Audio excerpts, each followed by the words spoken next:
사무엘하 중에서 사무엘하 4장은 가장 짧은 장입니다. 12절로 되어 있습니다. 하지만 그곳에는 이스보셋의 죽음이 기록되어 있으며 가장 이 시대의 우리의 모습을 잘 볼 수 있는 것이 바로 오늘 말씀이 아닌가 싶습니다. 서로 죽고 죽이고 물고 또 고발하고 또 다시 넘어뜨리고 하는 이 시대의 우리의 모습, 오늘 사무엘하 4장에서 저희들은 발견할 수 있을 것입니다. 한번 말씀으로 들어가 보시죠.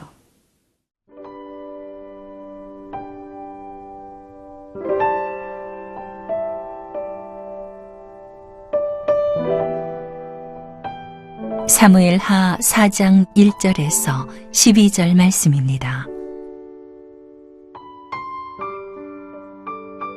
사울의 아들 이스보셋은 아브넬이 헤브론에서 죽었다 함을 듣고 손에 맥이 풀렸고 온 이스라엘이 놀라니라. 사울의 아들 이스보셋에게 군 지휘관 2사람이 있으니 한 사람의 이름은 바하나요 한 사람의 이름은 레갑이라. 베냐민 족속 부에롯 사람 림몬의 아들들이더라.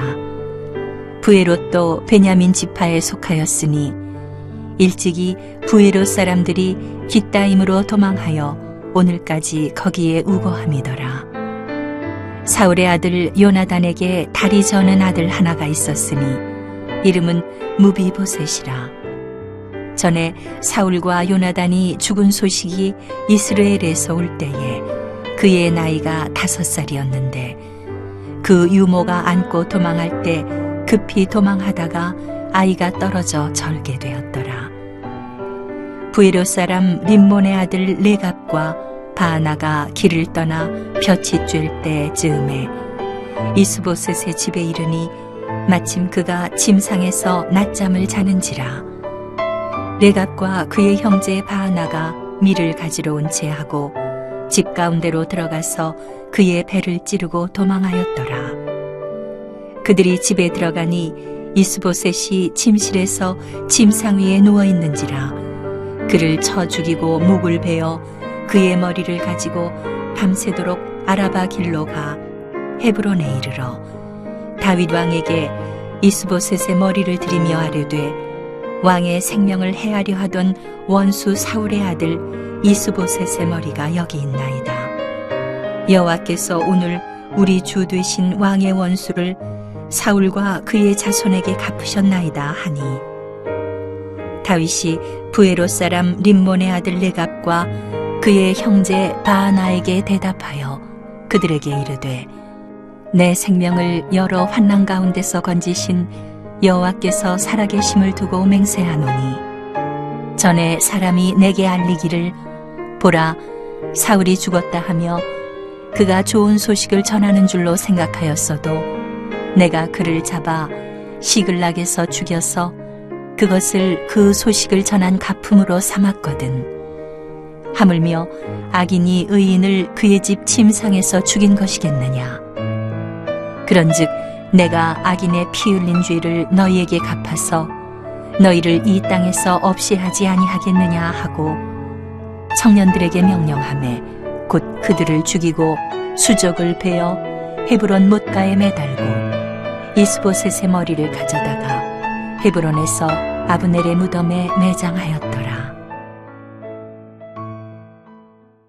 어제는 아브넬의 죽음 앞에서 슬퍼하는 다윗의 모습을 묵상하였습니다. 오늘은 또 한 사람의 죽음에 대해서 기록하고 있는데요. 바로 아브넬이 세웠던 이스라엘의 왕 이스보셋의 죽음에 대한 이야기입니다. 오늘 말씀은 이렇게 시작합니다. 1절입니다. 사울의 아들 이스보셋은 아브넬이 헤브론에서 죽었다 함을 듣고 손에 맥이 풀렸고 온 이스라엘이 놀라니라. 아브넬은 이스라엘의 군대 장관이었고 이스보셋을 옆에서 오른팔처럼 도왔던 사람이었습니다.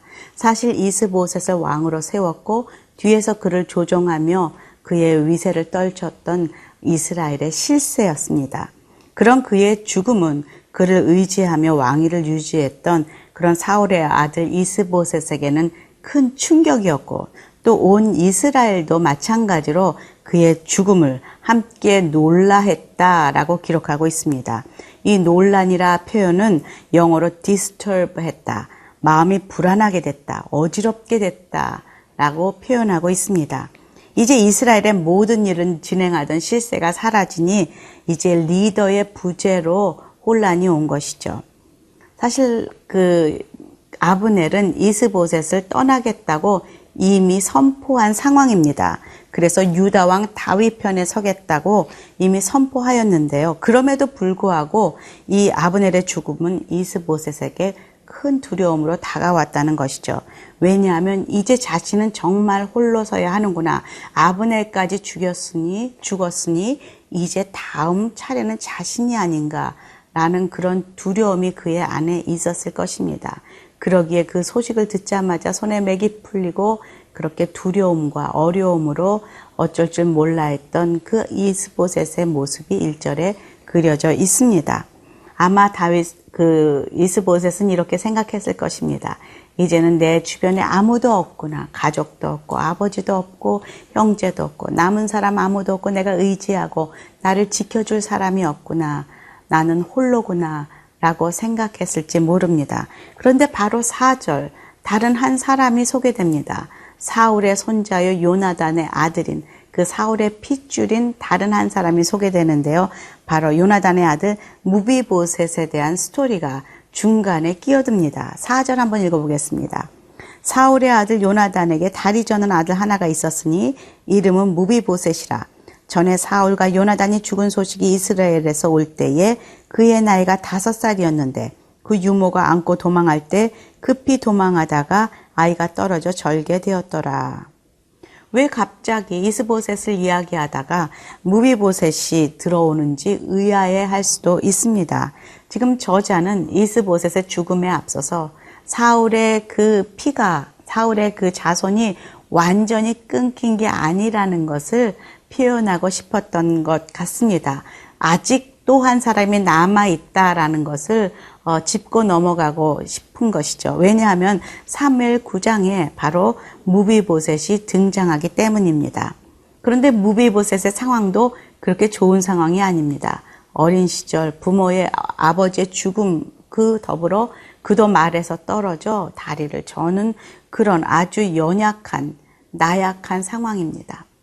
지금 성경은 사울의 가문은 점점 나약해져 가고 하나님의 뜻대로 다윗의 가문은 점점 강하여져 가고 하나님의 뜻대로 변화되어 가고 있다는 것을 나타내고 있습니다.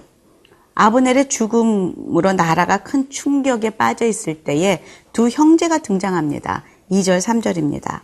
사울의 아들 이스보셋에게 군 지휘관 2사람이 있었으니 한 사람의 이름은 바하나요 한 사람의 이름은 레갑이라. 베냐민 족속 브에롯 사람 림몬의 아들들이더라. 브에롯도 베냐민 지파에 속하였으니 일찍이 브에롯 사람들이 깃다임으로 도망하여 오늘까지 거기 우거함이더라. 레갑과 바하나는 이스보셋의 군 지휘관들이었습니다. 그들은 지휘 상관인 아브넬이 죽자마자 같은 베냐민 출신의 왕 이스보셋을 죽일 계획을 세우고 있었던 것이죠. 그래서 5절에서 7절에 보면 브에롯 사람 림몬의 아들 레갑과 바하나가 길을 떠나 볕이 쬐을 때 즈음에 이스보셋의 집에 이르니 마침 그가 침상에서 낮잠을 자는지라.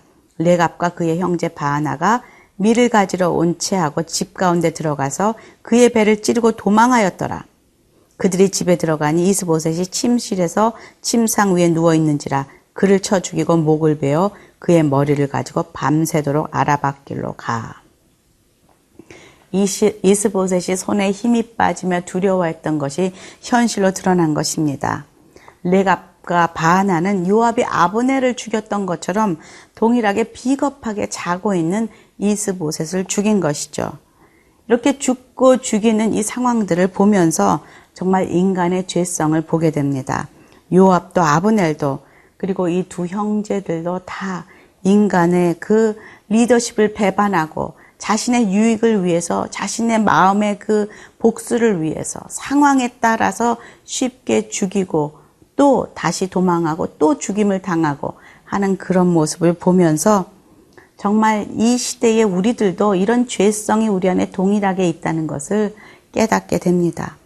칼로만 목을 베지 않았을 뿐이지 자신의 권력으로, 돈으로, 폭력으로, 말로, 눈길로, 왕따시킴으로 서로 죽고 죽이는 험악한 세상에 우리들이 살고 있습니다. 하나님의 마음과 뜻을 구하는 다윗, 우리는 선택해야만 합니다. 어느 길로 갈 것인가?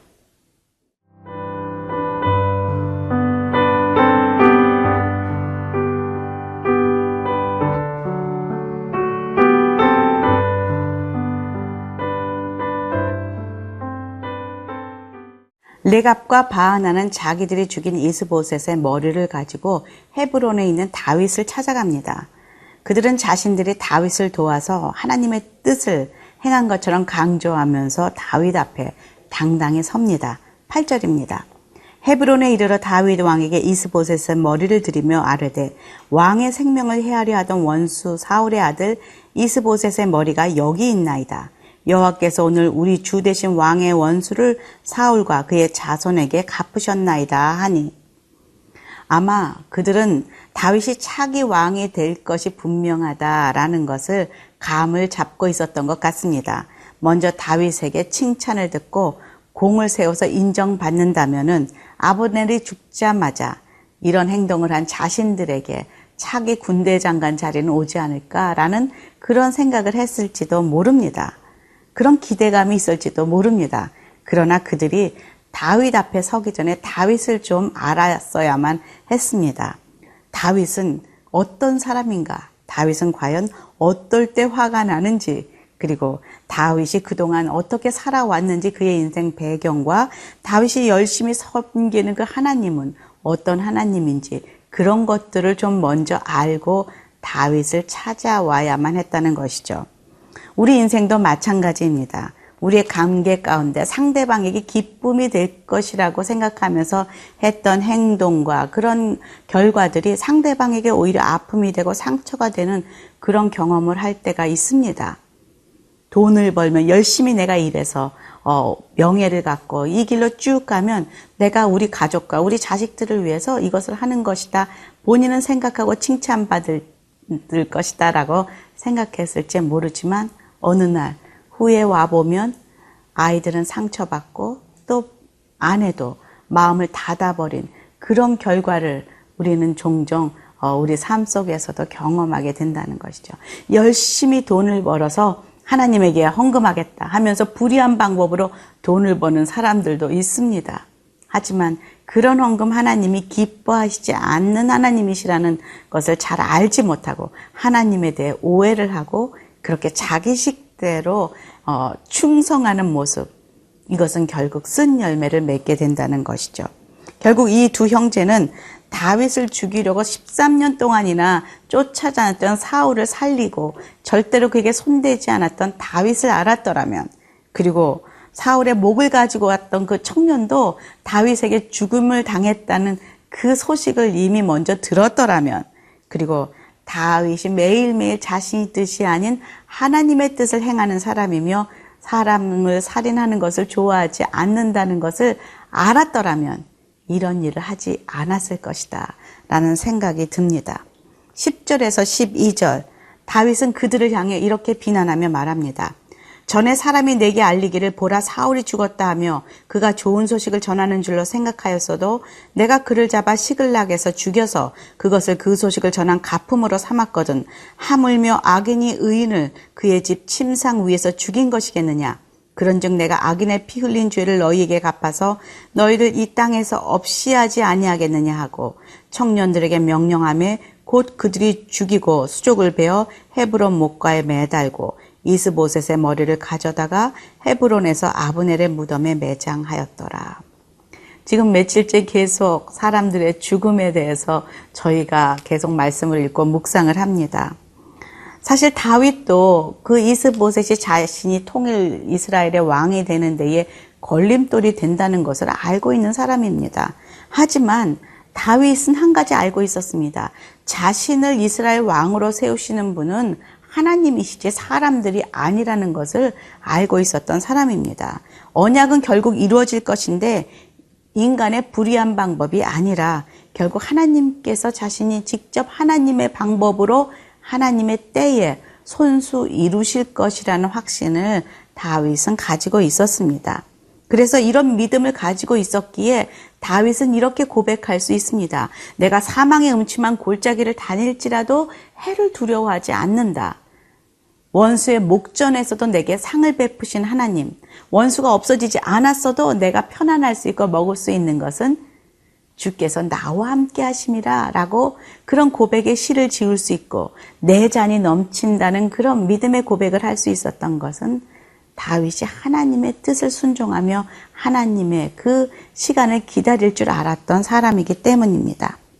결국 아기는 이렇게 슬프게 지금 죽임을 당하고 있다는 것이죠. 여기서 보면은 죽임당한 그 이스보셋이 아브넬과 함께 장사되는 것을 봅니다. 참 인생은 그렇구나. 다시 이렇게 서로 싸우고 싸웠지만 흙으로 돌아가는구나 라는 것을 깊이 묵상하게 됩니다. 그러면서 정말 하나님의 마음을 헤아리며 살아야 되겠다. 주님 앞에 설 때까지 주의 뜻을 더욱더 묵상하며 그렇게 순종하며 살아야 되겠다라는 것을 오늘 말씀을 보며 이 죽음을 바라보며 다시 한번 느끼게 되는 오늘 하루입니다. 함께 기도하겠습니다. 하나님, 이스보셋의 죽음 앞에서 또 저희들의 죽음을 바라봅니다. 결국 저희는 죽음으로 다 인생을 마무리하지만 하나님, 주님의 뜻을 순종하며 살다가 가게 도와주시고 정말로 의인의 길을 갈 수 있는 그런 삶을 살다 갈 수 있도록 도와주시옵소서. 예수님 이름으로 기도합니다. 아멘.